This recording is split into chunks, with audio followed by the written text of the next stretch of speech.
Hi all, welcome back. മറ്റൊരു വീഡിയോയ്ക്ക് സ്വാഗതം. ഇന്നത്തെ വീഡിയോ എന്ന് പറഞ്ഞാൽ കഴിഞ്ഞ 3-4 ആഴ്ചയായിട്ടും വീഡിയോ ഇട്ടുണ്ടായില്ല. 3-4 ആഴ്ചയായിട്ട് പ്രത്യേകിച്ച് പരിപാടികളൊന്നും ഉണ്ടായില്ല. ക്യാംബ്രിഡ്ജ് പോയായിരുന്നു, അതിൻ്റെ വിശേഷങ്ങൾ ആഡ് ചെയ്യാം. പിന്നെ ഇവിടുത്തെ മലയാളി കട പുതിയ തുടങ്ങിയായിരുന്നു. അപ്പോൾ ഞങ്ങൾ ഫ്രണ്ട്സ് കൂടി പോയായിരുന്നു, അതിൻ്റെ വീഡിയോ ആഡ് ചെയ്യാം. പിന്നെ ഇപ്പം ഇങ്ങനെ പ്രൊജക്റ്റൊക്കെ ആയിട്ട് ഫൈനൽ സെമസ്റ്റർ ഇങ്ങനെ പോവാണ്. അങ്ങനെ കുറെ നാൾക്ക് ശേഷം ക്യാംബ്രിഡ്ജിക്ക് പോവാന്ന് ചോദിച്ചു എൻ്റെ കസിനാണ് ഫ്രണ്ടിനെ കാണാനായിട്ട്. അവർ കഴിഞ്ഞ കൊല്ലം കണ്ടതാണ്. അപ്പോൾ ഇവിടെ നിന്ന് ഒരു 100 കിലോമീറ്ററിന് അടുത്തുണ്ട്. അപ്പോൾ റൈഡൊക്കെ നോക്കി ഭയങ്കര എക്സ്പെൻസീവ് ആണ്, നമ്മളെ കൊണ്ട് മുതലിക്കില്ല. പിന്നെ നോക്കുമ്പോഴാണ് പോപ്പറൈഡ് എന്ന് പറഞ്ഞ ആപ്പ് ഉണ്ട്, അതിനാണെങ്കിൽ ചീപ്പായിട്ട് കിട്ടും. എന്ന് വെച്ചാൽ ഈ ആൾക്കാർ പോകണ്ടാവും റൈഡ്, അപ്പോൾ അവർക്ക് കോ പാസഞ്ചേഴ്സിന് ആൾക്കാരെ വേണം. അപ്പോൾ കമ്പാരിറ്റീവ്ലി ഒരു $25 സെറ്റ് ചെയ്യാവുന്നുള്ളൂ. അല്ലെങ്കിൽ മറ്റോണം പോകുമ്പോൾ $120-130 ഊബറിനാവുക. ഒന്നും നോക്കിയില്ല, റൈഡ് ബുക്ക് ചെയ്ത് ഒരു 4 മണി 5 മണി ആവാറായപ്പോഴേക്കും റൈഡ് വന്നു. ഡേവിഡ് എന്ന് പറഞ്ഞൊരു പഞ്ചാബി എന്ന ഡ്രൈവർ, പുള്ളിക്കാരൻ നല്ല കമ്പനി ആയിരുന്നു. ഞാൻ കുറേ വർത്താനൊക്കെ പറഞ്ഞു. കൂടെ കുറച്ച് 3-5 കോ പാസഞ്ചേഴ്സ് ഉണ്ടായിരുന്നു. സൺസെറ്റൊക്കെ കണ്ട് കുറച്ച് ഹിന്ദി പാട്ടൊക്കെ ഇട്ട് അങ്ങോട്ട് പോയി. അവിടെ ഒരു ഏകദേശം 7-8 മണി ആവാറായപ്പോഴേക്കും എത്തി. ഈ കാണുന്നതാണ് അവരുടെ റൂം. ഈ റൂമിൽ ഇപ്പോൾ 2 പേരാണുള്ളത്, എൻ്റെ കസിനും എൻ്റെ ഫ്രണ്ടും. അപ്പോൾ അത്യാവശ്യം നല്ല വലിയ റൂമാണ്. ഇവർക്ക് റെൻറ്റും കമ്പാരിറ്റീവ്ലി കുറവായി. ക്യാംബ്രിഡ്ജിൽ ഞാൻ നിൽക്കുന്നത് സ്കാർബ്രോയിലാണല്ലോ. ഇവിടെ വരുമ്പോൾ ഞാൻ കൊടുക്കുന്ന ഈ റെൻറ്റിനേക്കാളും കുറവ് റെൻറ്റിലാണ് ഇവർ നിൽക്കുന്നത്. അതും മെയിൻ ഫ്ലോർ വീടിൻ്റെ നല്ല മാസ്റ്റർ ബെഡ്റൂം, അറ്റാച്ച്ഡ് ബാത്റൂം വരെ ഉണ്ട്. ഞാൻ സ്കാർബ്രോയിലാണെങ്കിൽ എൻ്റെ ഓണാഘോഷമൊക്കെ ഇവിടെയായിരുന്നു. കാനഡ മുതൽ ആദ്യത്തെ ഓണം 2ാമത്തെ ഓണം ഇവരുടെ കൂടെയായിരുന്നു. ഇതിന് കുറച്ച് കൂടുതൽ ആൾക്കാരുണ്ട്, ഫോട്ടോസിലില്ല. അവർ പ്രൊവിൻസൊക്കെ മാറിപ്പോയി. ഞാൻ ഇപ്പോൾ ദേവന്മാർ 2 പേരും കാണാൻ ഇങ്ങോട്ട് വന്നതാണ്. ഈ സ്ലോ മോഷനിൽ നടന്നു പറഞ്ഞവനാണ് എൻ്റെ കസിൻ ആൽബർട്ട്. ഇത് അവൻ്റെ റൂംമേറ്റ് CJ.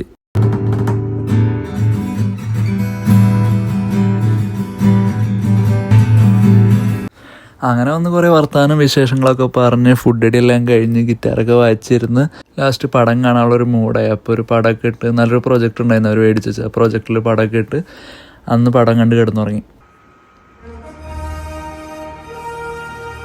അങ്ങനെ പിറ്റേ ദിവസം രാവിലെ ട്യൂസ്ഡേ അന്നാണ് എനിക്ക് ഓൺലൈൻ ക്ലാസ് ഉണ്ട്. അപ്പോൾ ഞാൻ ലാപ്ടോപ്പ് എടുത്തുകൊണ്ടായിരുന്നു. അപ്പോൾ ഞാൻ അവിടെ നിന്ന് ക്ലാസ് കണക്ട് ചെയ്ത് ക്ലാസ് കൂടി. ഞാൻ ക്ലാസ് കഴിയാൻ വേണ്ടി ഇവന്മാരും വെയിറ്റ് ചെയ്തിരുന്നു. പിന്നെ ഓൺലൈൻ ക്ലാസ് ആയാലും കുഴപ്പമില്ലായിരുന്നു.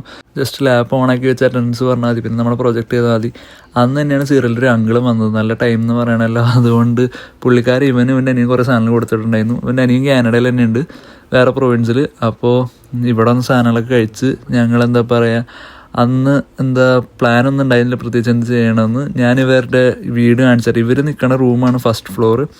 ബാക്കി റൂമിൽ കുറച്ച് ആൾക്കാരൊക്കെ ഉണ്ട്. ഇവർ മൊത്തം ഇപ്പോൾ 7 പേരുടെ അടുത്തുള്ളൂ. ആദ്യം 10-12 പേരുണ്ടായിരുന്നു. ഇവർ സ്റ്റേ പിന്നെ ഇങ്ങോട്ട് മാറിയതാണ്. ഇത് അത്യാവശ്യം നല്ല വലിയ വീടാണ്, നല്ല സൗകര്യങ്ങളൊക്കെ ഉണ്ട്. ഇവിടെ നിന്ന് നേരെ സ്റ്റെപ്പ് ഇറങ്ങി പോകണതാണ് ഹോള്. അത്യാവശ്യം നല്ല വലുപ്പം സൗകര്യമുള്ള കിച്ചണും നല്ല വലിയ ഹോളും തന്നെയാണ്. ഞങ്ങളുടെ ഇപ്പോഴത്തെ സ്റ്റേയിലൊക്കെ ഞാൻ നിൽക്കുന്നവിടെയൊക്കെ വളരെ കുഞ്ഞൊരു കിച്ചണാണ്, നിന്ന് തിരിയാൻ പോലും സ്ഥലമില്ല. അതൊക്കെ വെച്ച് നോക്കുമ്പോൾ നല്ല സൗകര്യങ്ങളുള്ളതാണ്. പിന്നെ ഇവിടെ നിന്ന് ഈ കർട്ടൻ നീക്കിയാൽ തന്നെ ഫുൾ ഗ്ലാസ് ആണ്, വിൻഡോ. നല്ല വ്യൂ ആണ് അപ്പുറത്തേക്ക് വീടുകളൊക്കെ ഉള്ളതായാലും മുകളിൽ നിന്നായാലും അവരുടെ റൂമിൽ നിന്ന് അങ്ങോട്ട് നല്ലൊരു വ്യൂ ഉണ്ട്. അങ്ങനെ രാവിലെ തന്നെ ചിക്കൻ എയർ ഫ്രയറിൽ വെച്ചിട്ടുണ്ടായിരുന്നു. ചിക്കനൊക്കെ ഏറെക്കുറെ സെറ്റായി. ബ്രേക്ക്ഫാസ്റ്റ് എന്തെങ്കിലും കഴിച്ചിട്ട് ബാക്കി അടുത്ത പരിപാടികൾ നോക്കാമെന്നായിരുന്നു. കുറച്ച് ഫോട്ടോഷൂട്ട് പരിപാടിയൊക്കെ ചെയ്യാമെന്ന് വെച്ചു. CJയുടെ ഒരു ഗിറ്റാർ ഇരിപ്പുണ്ട്. സംഭവം എനിക്ക് ഗിറ്റാറൊന്നും വായിക്കാറില്ലെങ്കിൽ ഇങ്ങനെയൊക്കെയാണല്ലോ വായിച്ച് പഠിക്കുക. അപ്പോൾ അത് വെച്ച് കുറച്ച് ഫോട്ടോസൊക്കെ സെറ്റ് ചെയ്യാമെന്ന് വെച്ചു. നല്ല സ്പീക്കറൊക്കെ വെച്ച് ഇതെല്ലാം ഞാൻ ഇൻസ്റ്റാഗ്രാമിൽ അപ്ലോഡ് ചെയ്തിട്ടുണ്ട്. നിങ്ങൾ നോക്കിയാൽ കാണാൻ പറ്റും. DWK എന്ന് പറഞ്ഞാൽ ജസ്റ്റ് അടിച്ചു നോക്കിയാൽ മതി. ഇൻസ്റ്റാഗ്രാമിൽ ഫോളോ ചെയ്യണവരായിരിക്കും ഈ വീഡിയോ കാണണ്ടാവെന്ന് എനിക്കറിയാം. ഇൻ കേസ് ആരെങ്കിലും അങ്ങനെ വരാത്തവരാണെങ്കിൽ അക്കൗണ്ട് ജസ്റ്റ് ചെക്കൗട്ട് ചെയ്യുക.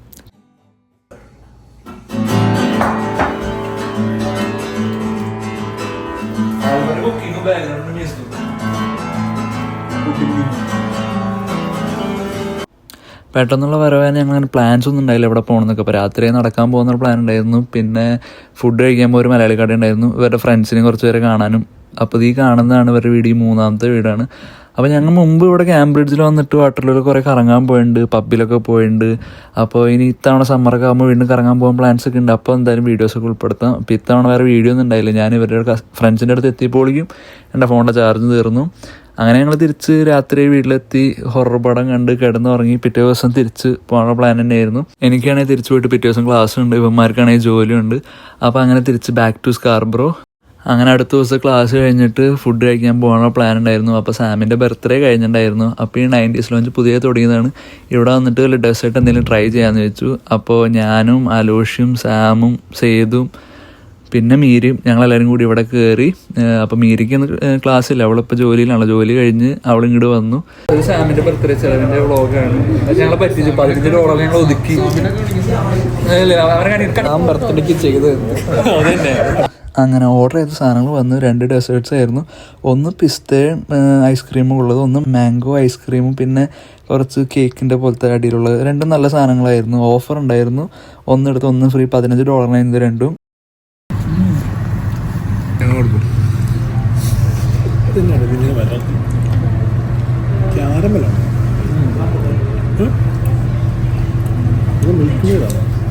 എന്തോ നിർക്കൂ.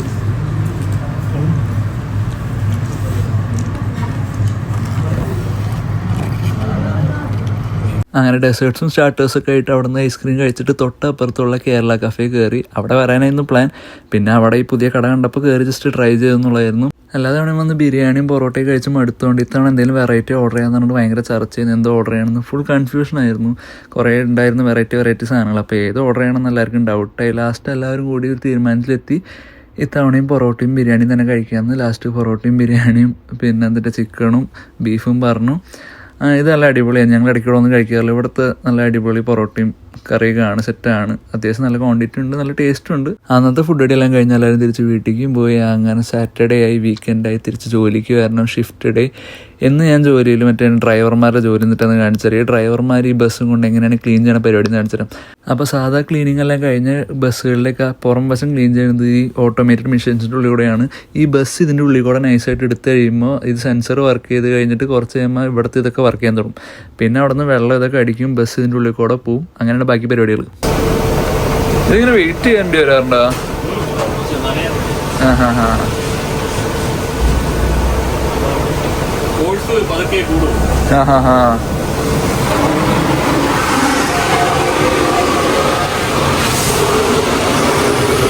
അപ്പോൾ ഇതിലെ ഡ്രൈവർ നമ്മുടെ മലയാളി ചേട്ടനാണ്, അരുൺ ചേട്ടൻ. പുള്ളിക്കാരനാണ് എനിക്ക് സൺഡേ ഒക്കെ ഫുഡ് സെറ്റ് ചെയ്ത് തരുന്നത്. പുള്ളിക്കാരൻ്റെ ഒരു കൂട്ടുകാരൻ എനിക്ക് ആൾക്കും ഫുഡൊക്കെ കൊണ്ടുവരും. ഈ മെഷീൻ്റെ ഉള്ളിൽ കൂടെ ക്ലീൻ ചെയ്യുമ്പോൾ പുറത്തുനിന്നുള്ള വ്യൂ ഇത് ഇങ്ങനെയാണ്. ബസ് അപ്പോൾ ഇതിൻ്റെ ഉള്ളിൽ കൂടെ ഇങ്ങനെ ടൈം എടുത്ത് ഇങ്ങനെ പോകും. അപ്പോൾ ഇങ്ങനെ നല്ല പ്രഷറിലടിക്കണ വെള്ളം ഈ സാധനം ഇങ്ങനെ കറങ്ങിയാണ് ബസ്സിൻ്റെ സൈഡ് വശം പുറം വശമൊക്കെ ഫുള്ള് ക്ലീൻ ആവണത്. അപ്പോൾ ഈ ഡ്രൈവർമാർ പയ്യെ ഇതിക്കൂടെ എടുത്തുകൊണ്ട് പോയത്. അത് കഴിഞ്ഞിട്ടാണ് അവിടെ ഈ ഫുൾ ബസ് നനഞ്ഞ് കഴിയുമ്പോൾ അവിടെ ഓട്ടോമാറ്റിക്കായിട്ട് എയർ വരുന്ന മെഷീൻ ഉണ്ട്. അതാണ് ഈ മെഷീൻ. ഓ, കാറ്റ് പിടിപ്പിക്കില്ല അതുകൊണ്ട്.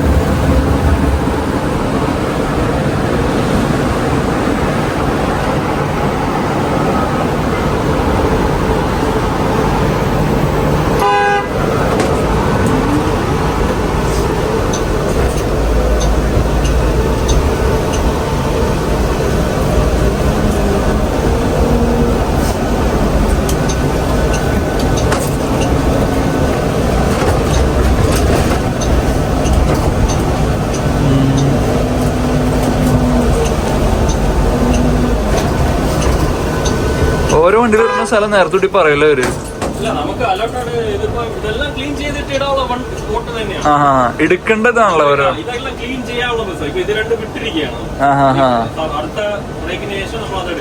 ഓക്കെ.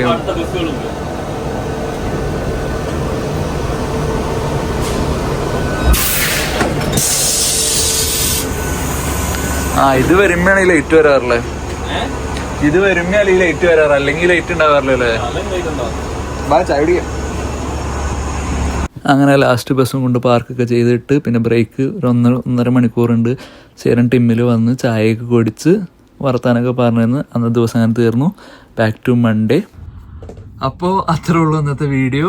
എല്ലാവർക്കും ഇഷ്ടപ്പെട്ടാൽ ലൈക്ക് ചെയ്യുക, ഷെയർ ചെയ്യുക, കമൻറ്റ് ചെയ്യുക. കമൻറ്റ് ചെയ്യുന്ന വെച്ചാൽ എന്തെങ്കിലും കേട്ട് കമൻറ്റ് ചെയ്യുക. ഇപ്പോൾ എന്തായാലും ആവറേജ് ഒരു 10, 300, 400, 500 വ്യൂസിങ്ങനെ വരണുണ്ട്. അപ്പോൾ അതിലൊരു എന്തെങ്കിലും കമൻറ്റ്സ് വരുമ്പോൾ സന്തോഷം. നെഗറ്റീവോ പോസിറ്റീവോ എന്തെങ്കിലുമൊക്കെ പറയാനുള്ളത് പറഞ്ഞോ, കുഴപ്പമൊന്നുമില്ല. എന്തായാലും അത് ആൾക്കാർ കാണാനൊന്നും പോകുന്നില്ലല്ലോ. സോ എന്തെങ്കിലും മാറ്റങ്ങൾ വരുത്താനുള്ളതൊക്കെ മാറ്റാൻ ശ്രമിക്കുക. പിന്നെ എന്താ പറയുക, ഈ വ്ളോഗിങ് പരിപാടി എന്നെ സംഭവമല്ല. ഞാൻ ഈ റെക്കോർഡ് ക്യാമറ ഓൺ ചെയ്ത് വെച്ച് പറയുന്ന ഒരാളും അല്ല. പക്ഷേ മാക്സിമം അതിനുവേണ്ടി ട്രൈ ചെയ്യുന്നുണ്ട്. ഇതിനുവേണ്ടി ശ്രമിക്കുക. കൂടുതൽ എനിക്ക് വീഡിയോസ് എടുക്കാനാണ് താല്പര്യം. കൂടുതലൊന്നും ഇങ്ങനെ പറയാൻ വലിയ താല്പര്യമുള്ള ആളല്ല. ബട്ട് വേറെ വഴിയില്ലല്ലോ, പിന്നെ വേറെ ആളെ കൊണ്ട് പറയിപ്പിക്കാനൊന്നും പറ്റില്ല. അപ്പം ഞാൻ തന്നെ പറയാം. സോ നമുക്കിങ്ങനെ പറഞ്ഞു പോവാം. ഓക്കെ, ഹാപ്പി ആയിട്ടിരിക്കുക. എല്ലാം നല്ലതിന് നന്നായി വരും. ഓക്കെ.